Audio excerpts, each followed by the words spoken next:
Welcome to the Battles We Pick podcast, where advocates and organizers talk about their work pushing for social, political, and policy change. Today's guest is Hannah Gais of the Southern Poverty Law Center, where she researches the activities of white nationalist and neo-Nazi groups. Prior to joining the center, Hannah was a journalist. She was a staff writer for The Baffler, and her work has also appeared in The New Republic, The Daily Beast, and Jewish Currents. While getting her master's at Harvard Divinity School, Hannah focused on the Russian Orthodox tradition, something useful for understanding contemporary authoritarianism, given how Vladimir Putin has used Orthodox narratives to bolster his power.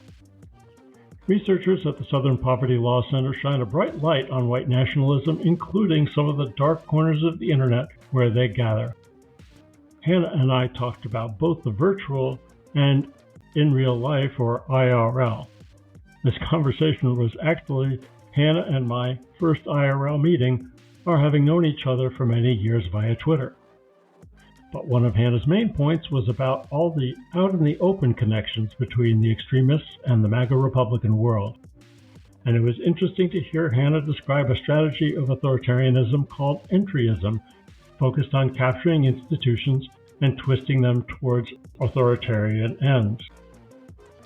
A strategy that closely resembles Project 2025. I was also eager to get Hannah's views on how the extreme right justifies the abandonment of democracy. In her explanation, she talked about the Holocaust denier who appeared recently on Hannity, making the case that in the Second World War. More than anything, Hannah helped clarify the stakes of the upcoming election and the battle of America's values and what it stands for. I'm really excited to have Hannah Gais as my guest today. Hannah is a senior research analyst at the Southern Poverty Law Center. For several decades, the Center's intelligence project has been well known for tracking and exposing hate and extremist organizations throughout the U.S. This is both urgently compelling and fascinating work, and I really appreciate your joining me today, Hannah. Thanks for having me. Yeah, so just to retrace how I know you, actually only until today, Twitter knew you. This is our first meeting in real life. But to start us off, so many of us have long relied on the center to tell Americans what these movements are up to. Can you tell us the inside view of what impact you want the information to have? What are the kinds of echoes of your findings that make you feel especially good at the end of the day? I mean, I guess for me, it's ultimately about education and kind of a journalistic tendency to want to uncover what these guys are doing that they don't want to be made public. And functionally, in terms of like how you see the right, in terms of wanting to see these different spaces, these different aspects of the right, and seeing the different ways in which they coordinate with each other or don't. Infighting is also, I mean, certainly part and parcel of how the right operates in many cases, as you can see from the rotating array of Trump personnel that go in and out. But I think, yeah, I mean, first off, and kind of primarily educational. What are some of the things that have really struck you the most, the deeper that you got into the work? You know, what are some of the things that you didn't fully appreciate before you started doing this? I think the level of nuance that comes to how certain aspects of the right relate to each other. I think particularly approaching this as someone who considers myself a leftist, it's pretty easy to sort of see the right as something that's kind of flat, but it's not.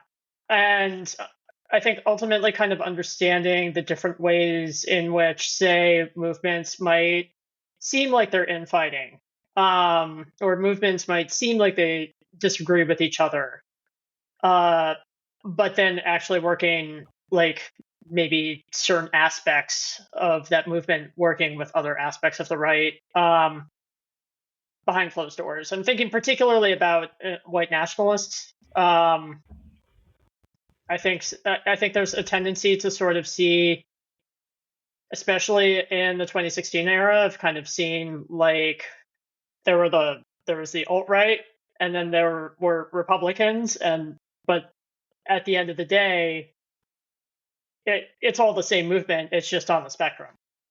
And I think that's one of the big things, particularly as someone who primarily looks at white nationalists and neo-Nazis, that has really struck me. And it comes out in different ways. I mean, I remember on Jan 6,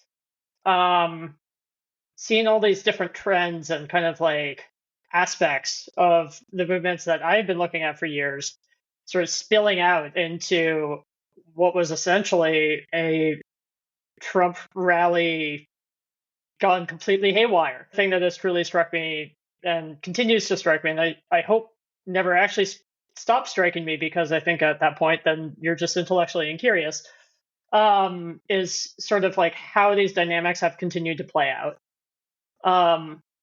And this can go in some strange and uncomfortable directions, but it's an aspect of the research that is something that you always constantly have to explore, and you have to constantly kind of reevaluate your own analysis. So when you say that about, the directions, maybe surprising directions that things go over time, what do you have in mind? What comes to mind? I think one of the biggest things for me was kind of, because I started reporting on this stuff in 2016, sort of part-time when I was at the Baffler. And I was particularly interested in the alt-right, mostly because its connections to kind of various European ultranationalism. I mean, this comes up in grad school, I guess, but I was particularly interested in Dugin, and I think that's kind of actually Alexander Dugin, a Russian neo-Eurasianist philosopher who is oddly beloved by certain wings of the American right for reasons that are somewhat complicated, I suppose. But I think like a lot of people wanted to kind of see this movement as something that was sort of separate and like other, that it wasn't, that it was sort of this aberration. It wasn't. And also in many respects, like some of the guys who were involved in that, were not as disconnected from the mainstream right as some of the reporting sort of originally showed. Particularly, there's this concept of entryism that has been kind of popular within some of these younger white nationalist circles. I mean, it goes way back, and it's certainly not a new concept, nor is it a concept that's limited to the right per se. But it's this idea of working within institutions to sort of shift them to a different direction. And it's a slow process, or it can be. But I think that was certainly an aspect of it that I wasn't really thinking about in early 2016 or even late 2016, and was something that sort of kind of showed itself to me more in my own reporting. And I think particularly, the same can be said of some of my colleagues too, just on this beat as well, is you end up learning a lot about like how the different wings of the right, even if you want to see them as separate, they're really not. When you talk about entryism, it makes me think of Project 2025, right? The list of some of the people who are involved in it is also quite interesting. I mean, if you just kind of scroll through the contributors list, you definitely get a lot of more mainstream right-wing institutions. I think one that I thought was kind of funny is FDD, Foundations for Defense of Democracy, I think. Yeah, they were on there. And they've actually done a fair amount of work on white supremacist terrorism. And so it's a little interesting to see them on Project 2025. Some other figures that jumped out at me too. Richard Hanania, who is this, uh, how would you describe him? He's a Substacker. He has basically done, I mean, he's an academic, but he also, back in the day, had a history of writing for multiple white nationalist websites, including Richard Spencer's Alternative Right, as well as a couple of other ones, Countercurrents, which is a website co-founded by a man named Greg Johnson. Just to name a few. But and there's the Heritage Foundation itself, which, if we take a step back and wind the clock back, while they were always, on the political right, they still were, had a kind of a claim on being part of the establishment and being, if not center right themselves, then having some connection to what could be considered center right. Yeah. And how far they've come with this piece now. Yeah, I mean, I was just kind of trying to think back to like some of the things they've done within the past couple of years that really put them on this trajectory. I mean, I remember seeing them, this was right before COVID. I saw Andy No, who is this reactionary journalist who basically, he claims to focus on Antifa. And basically does, he sees himself as, I guess, kind of like a muckraker but focus on the left. He's a little more complicated than that. I did some reporting back in 2019 showing just kind of how wrapped up he was in terms of his connections to reactionary groups in the Portland area. But he spoke at Heritage. This must have been early 2020 or late 2019, that kind of pre-COVID era of, I couldn't remember if it was like right before COVID or like sort of before we started knowing it was going to be a thing. But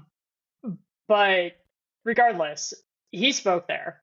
And I mean, it's the kind of reporting that he basically does is sort of pretending to be unbiased. But it's really not. I mean, it's primarily just kind of focusing on these anti-fascist movements in a way that's like, I mean, it's pretty extreme. It's anti-fascism essentially, and seeing him speak there was sort of okay. That's the choice. Old enough to remember that sort of even as starkly to the right as the right wing / Republican Party already was pre-Trump. If we do keep a little time perspective, this kind of takeover, this identification of the right wing and of the party with extremism, white nationalism, Christian nationalism, does represent a change, and it's interesting to get your help in taking stock of that change. And maybe you can help us understand to what extent it's new people, to what extent is it, as we've seen with sort of prominent political figures in the Republican Party, people being co-opted, people going along, or what have you. Can you help us understand that? Yeah, it's interesting because on some level it is new people, but I think somewhat at the end of the day too, it's new people but very old ideas. So actually, the guest that Tucker Carlson had on yesterday, this man named Daryl Cooper, who has fashioned himself as sort of a historian of World War II, but I mean, he's a revisionist, basically really pushing the idea that the war came out of Churchill. Hitler didn't want it. He had some interesting commentary on how concentration camps came about. I mean, like I've read arguments like that in Holocaust denying publications. I don't think I've seen it. I don't think I've necessarily heard someone spout that on Tucker Carlson before.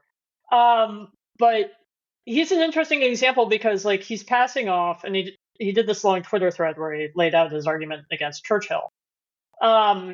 He's passing off these concepts as new ideas, but they're not. I mean, Pat Buchanan wrote a book basically making the same argument back in 2008, I think. And then if you then take Pat Buchanan's book and then look at someone like, say, David Irving, another guy who fashioned himself as a historian, but was ultimately pushing Holocaust revisionism. I mean, you can see a lot of connections between Irving and Buchanan's arguments too. So it feels a little bit sometimes like they basically when you're reporting on this stuff, you're kind of playing a game of like whack-a-mole or something. So you report on one movement or one trend within the movement, and then maybe it'll disappear for a couple of years, but then it'll pop up being pushed by some guy on Substack who shows up on Tucker Carlson and is making maybe pretty much the same arguments, but in a slightly new way, or trying to just pass them off as their own. Are they all permission structures for ditching democracy, ditching sort of self-government and liberty as the grounds for our governance and as our sort of national ideal? Is that basically the larger project on all these fronts? I think ultimately, yeah. And a lot of it really boils down to wanting to make these extremely reactionary ideas look reasonable. Because there's not necessarily, if you go up to, like, go back to Project 2025, actually, you go up to your average voter and say, we're going to get rid of government run weather monitoring. They'll be like, what? Why? I mean, why would you want to do that? But if you kind of wrap it up in a sort of if you package these ideas within a kind of framework that sort of presents itself as like, essentially what we're trying to do is to fix things. Things have gone wrong. You can, if you look, I mean, they'll heavily rely on crime statistics or kind of choice out of context videos. If you look at maybe what is happening in the streets in these cities, and they might present places like inner cities as war zones or something very extreme. So then taking these extreme measures doesn't seem that extreme. That it's ultimately about kind of breaking down these frameworks into a way that is these reactionary ideas into a kind of framework that is much more digestible to your average Joe. And I think that's ultimately really what it is. So we need autocracy for law and order. Yeah, or we need autocracy to prevent an invasion from migrants at the border. Or we need autocracy to basically prevent people from losing their jobs to undocumented immigrants, something like that. I mean, that explains a lot, doesn't it, of the political argument and the ads that we're seeing on TV. Yeah. Very. And I think it kind of goes along with this fear or the fear mongering and stoking a sense of being threatened by crime, and that has to do with protecting purity, protecting morals, and protecting women who need to be protected because they're in danger. Very prominent threat identified by both of those historians on both sides of this equation. And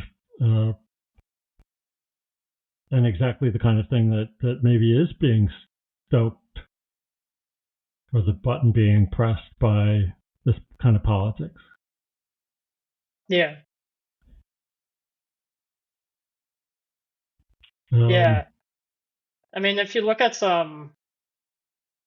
if you look at like the history of the Klan, for instance, like there was a great deal of focus on protecting women, even though in terms of kind of the reactionary hierarchy that they envision isn't really one that is in the interest of women, but they still use fears of violence against women and as a way of justifying racial violence. So, yeah, it's certainly always been a current. So, you spend all week getting into some pretty dark stuff. How are you doing?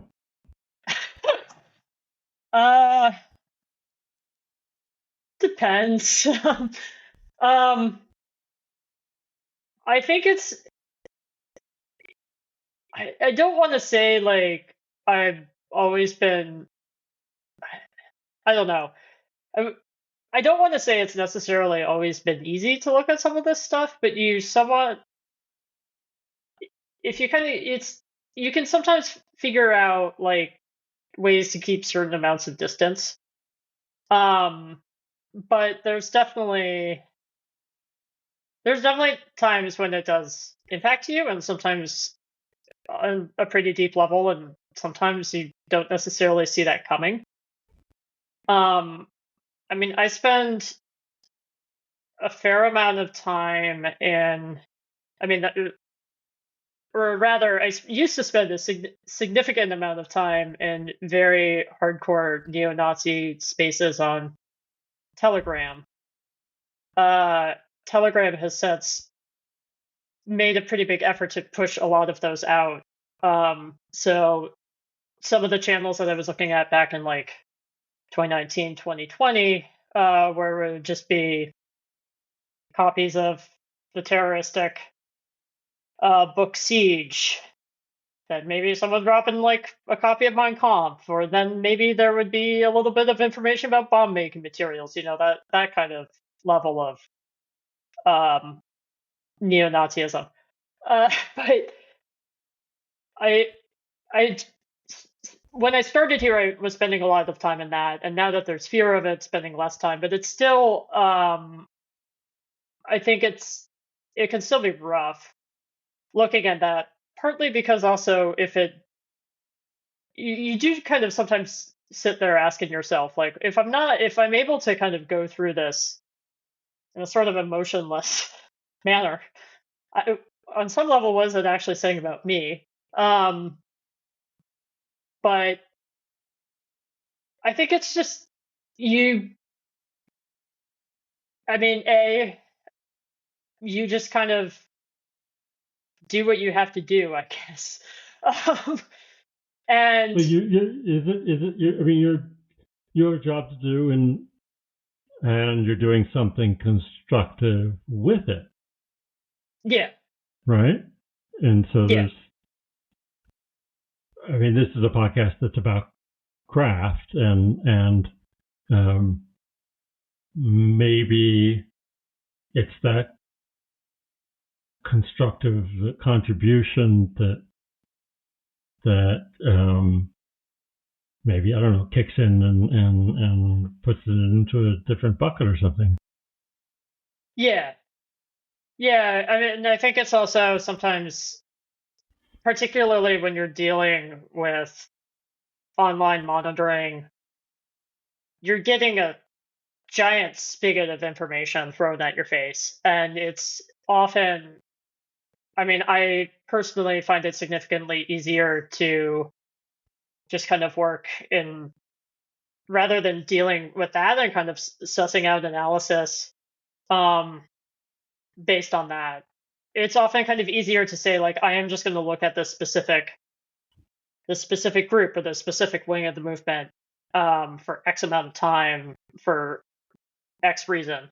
Like to use a particular example, me and a colleague about a year ago, about a year and a half ago, did a big reported piece on Brandon Russell, the former leader of the now defunct neo-Nazi terrorist group Atomwaffen Division, and we were basically unpacking um, his activities online leading up to his arrest on charges related to a attempted plan to take out infrastructure around Baltimore. Um, and a lot of the chats and a lot of the material that we were looking at were these uh, Telegram chat rooms from a sphere on there called Terrorgram that is very much focused on, it's very hardcore neo-Nazism. It's particularly focused on um, terrorism, violence, uh, and it's also increasingly more and more decentralized. So they used to kind of have some of these IRL groups, like Atomwaffen, and there's another group called the Base that's kind of a very similar tactical approach. The Base is still kind of around, but they're much different than they were a couple of years ago. But we were going through these, and I mean, it felt much different going through it for reporting purposes, basically trying to identify um, the activities of one of the members of these chats and kind of follow along what he was doing. But it's really, I mean, it's difficult if you're not necessarily doing that, and like I said, you're just ending up with this spigot of information, particularly in these communities where everyone is anonymous, because there's a lot you ultimately just don't know. I mean, this comes up more with like website contributions, writers, but people sometimes use multiple pseudonyms or sometimes active under multiple pseudonyms in the same community. So you sort of end up, I think, when you feel a little bit more rudderless in your research, it's very easy to kind of get wrapped up in like the unknown, in the various unknowns of, for instance, how, particularly in these groups that are really espousing violence, like how do you read these calls to violence? Do you read them as something that's imminent? Do you read it as something that they're spouting off on the internet? Does that distinction even necessarily make sense? I mean, it does from a legal perspective, but in terms of how you should be concerned about them, if that all makes sense. Yeah, I actually wanted to ask you a bit more about January 6th in that connection. So clearly, between the zip ties and the weapons and the scaling equipment, they're showing up for a planned operation. Yeah. That's all clear. But maybe you could help us understand, I don't know, some of the tapes talk about, like, this is what we planned for. This is what we trained for. That seems to kind of open a little window into the fact not just some sort of opportunistic thing, but part of a larger project. And if you could help us understand that, you could put it that way. Yeah, I mean, I guess I would say two things particularly about that. If you look at, I think the biggest tell in many respects is if you look at how the right has reacted to January 6th in terms of spin, after basically it was clear that there were going to be consequences and that those consequences are still being borne out. I mean, people are still dealing with charges related to that years on. So it basically started as like, I mean, you had a lot of people promoting it. You had a lot of people involved in the Stop the Steal rallies that were in the months coming up to that, and even before Stop the Steal, there was a lot of mobilization around COVID lockdowns and COVID restrictions. That I think it's fair to say that the right basically took a lot of that mobilization that was happening in the streets and helped translate it into the momentum that you saw during Stop the Steal. There's definitely a through line between that level of street action. But when you look at how they reacted after sort of starting to realize what the consequences would be, it then becomes this thing of, we're not proud of it anymore. Actually, it was a fed up. And I mean, I think to me, ultimately, what that sort of says about these right-wing groups is that they're willing to put in for the street action and are willing to take that kind of, I mean, I'm saying street action just in general as a way of talking about IRL activity, and they're willing to do that and mobilize and organize around it and see themselves as training for something big as a result of working up to it. But they don't want to deal with the consequences. So once the consequences for it sort of started to fall down on them, then it's just deny. I mean, you saw in the immediate aftermath of Jan 6 some very bizarre claims about how it was anti-fascists who were the ones who stormed the Capitol. I thought it was pretty clear they were Trump supporters, but I think they ultimately just try and find ways to distance themselves from it, and that's really the biggest tell in terms of But is that actual ambivalence, or is that more how kind of things need to be spun or shaded to not come under too much pressure? I think it's the latter. I think they're not ambivalent about it. I mean, because you see a lot of also switching between it. Jack Posobiec's comments at this year's CPAC is probably a good example. I mean, he basically makes a joke about how Jan 6 didn't go far enough. But I read his book recently, the one that J.D. Vance blurbed, and there's several passages basically about how Jan 6 was actually it was essentially not the right problem. He was trying to find ways using this sort of framework where he talks about the left being quote unquote unhumans. As he was taking that framework and trying to use it to apply to Jan 6 as a way of buying distance for the movement. And we have an awful lot of Americans going along with politics, with exactly this kind of politics, with an anti-democratic politics.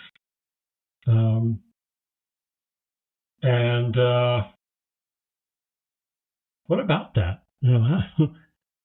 What does that say about our public?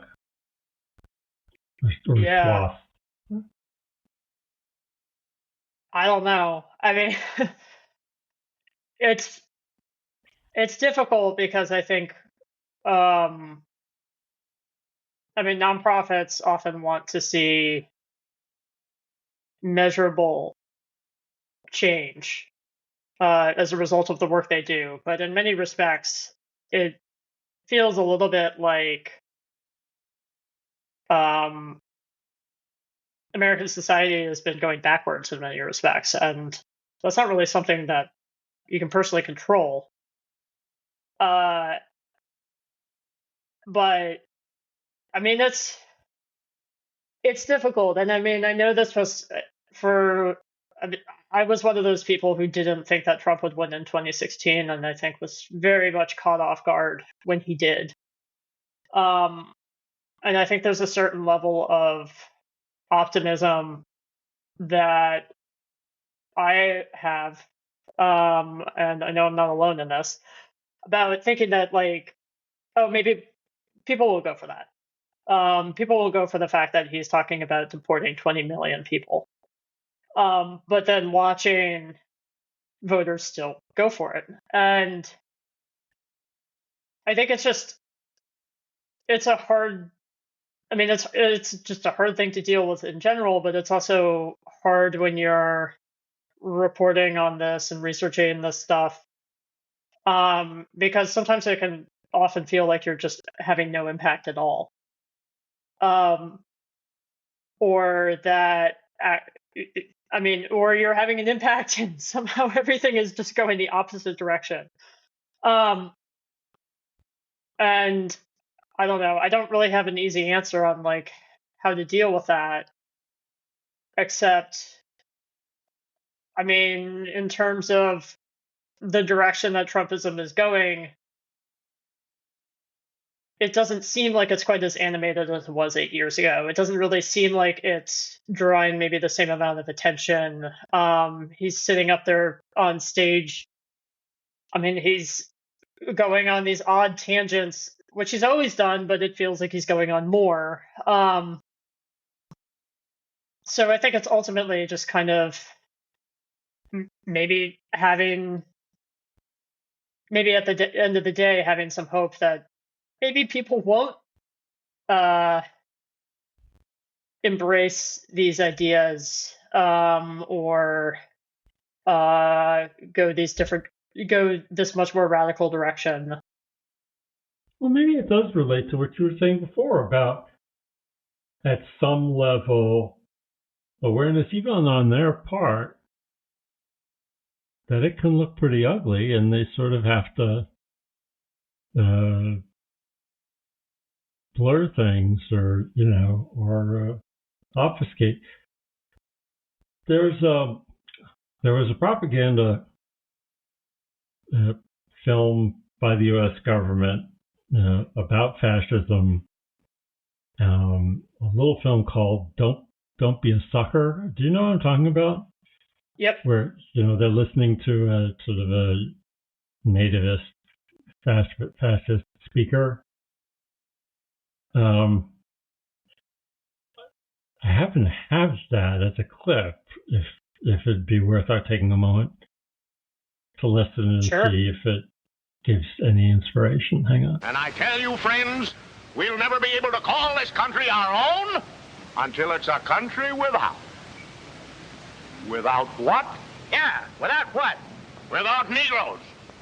Without alien foreigners. Without Catholics. Without Freemasons. You know these people. What's wrong with the Masons? I'm a Mason. Hey, that fellow's talking about me. And that makes a difference, doesn't it? These are your enemies. These are the people who are trying to take over our country. Now you know them. You know what they stand for. And it's up to you and me to fight them. Fight them and destroy them before they destroy us. Thank you.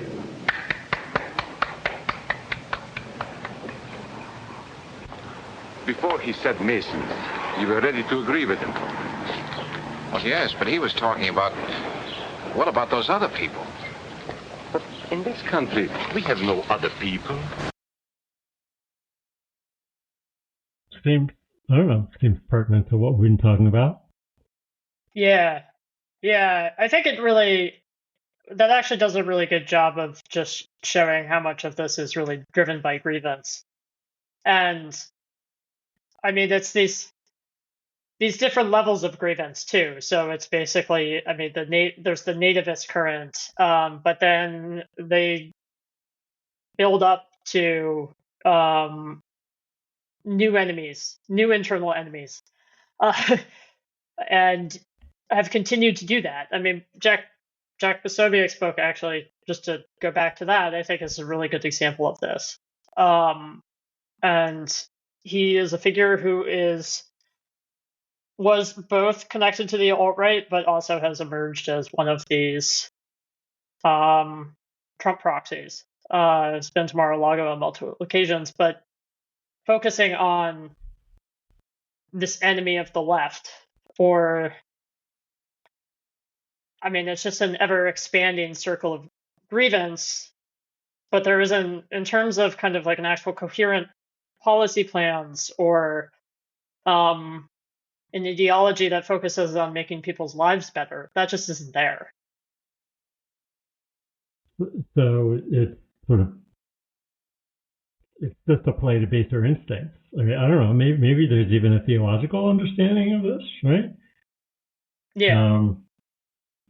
Sort of speaking to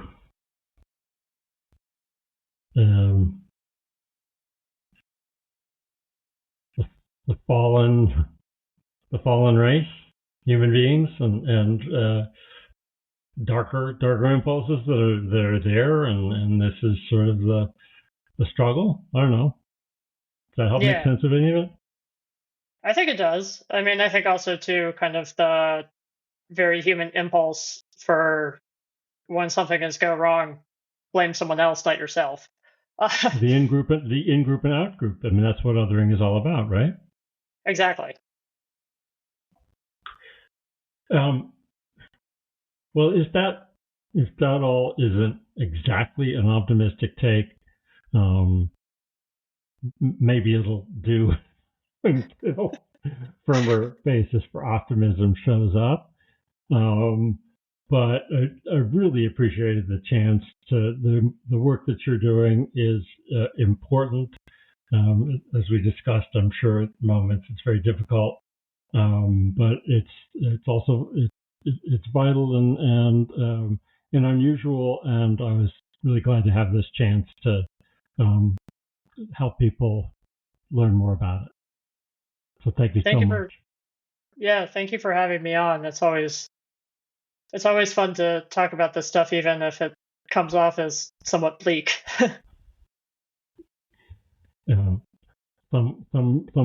Somehow we struggle through, and I meant that when I did the sort of how are you doing check in, and hope that you make sure to do enough self care to not take too much of a toll.